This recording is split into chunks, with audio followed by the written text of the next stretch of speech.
Whenever you first launch Adobe Photoshop CC, in addition to noticing the toolbar that you have available to you on the left-hand side, you also notice on the right-hand side there's a number of panels. And these panels are part of workspaces that Adobe has offered to us. And one of the things that I really like about this version of Photoshop is that we have multiple workspaces to choose from by default, or we can create our own, and I'll show you how to do that in just a moment. But if I click this drop-down menu where it says Essentials, this is the basic setup for our Essentials workspace. So if we want to just do some basic work in Photoshop, say on a header graphic or something like that, the Essentials workspace may work fine. We have access to our colors, we have adjustments and styles available here, layers, channels, and paths, the basics, right? Now, if I click on that, however, and you'll notice that there are additional options available to us.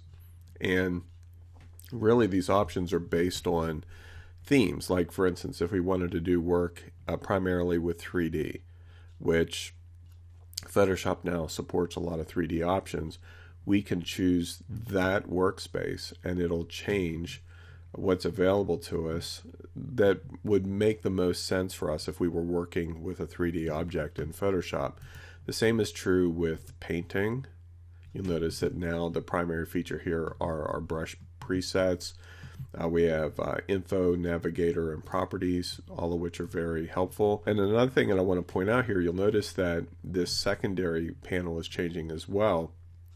This is history. We have our brush controls, our cloning sources, and tool presets. If I click on that button, it maximizes it. Right now, we haven't done any work, so there is no history. If I click on the brush settings, you'll notice that it expands out and gives us a lot of detailed options with our brushes, and we're going to look at these here in another video.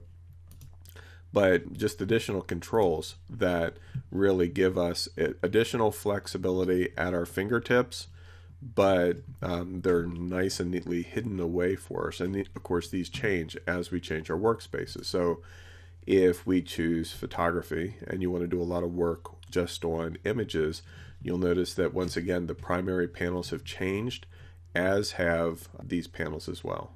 Okay, so now we have access to actions.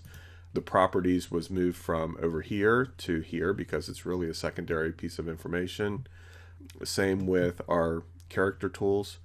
So if we want to work with a specific font, say you wanted to take a photograph that you took and add some kind of a quote to it to create a meme for Facebook or something like this, this would be a perfect workspace for that by default, because all the tools that you need to create that are right here at your fingertips.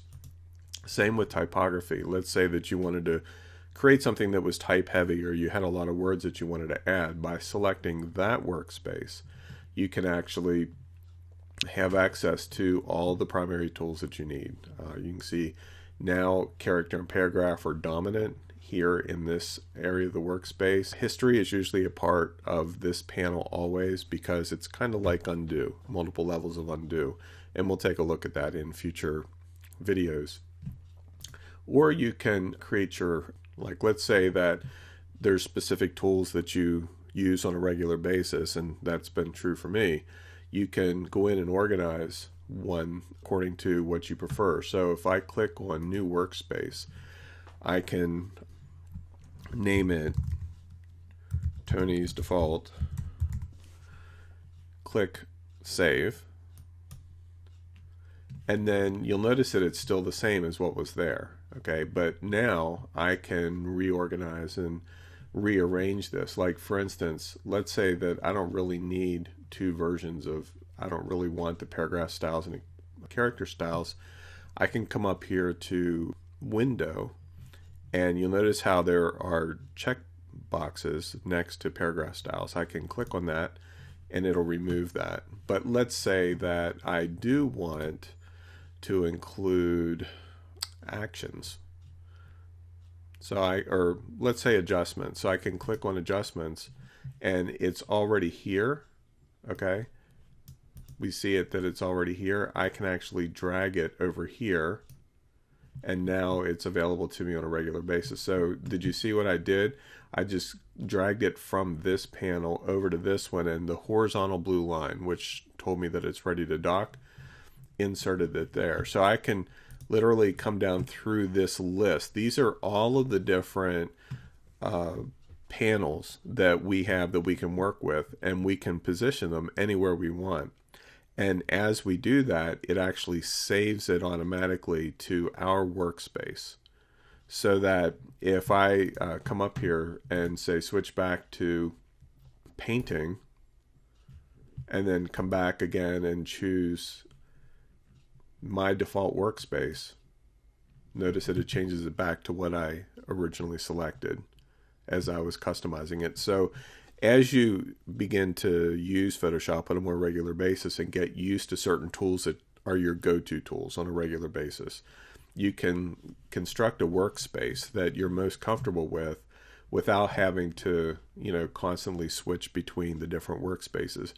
I found in my work with Photoshop that there are some advantages to the default workspaces, especially if I'm doing a lot of painting and then I want to add type.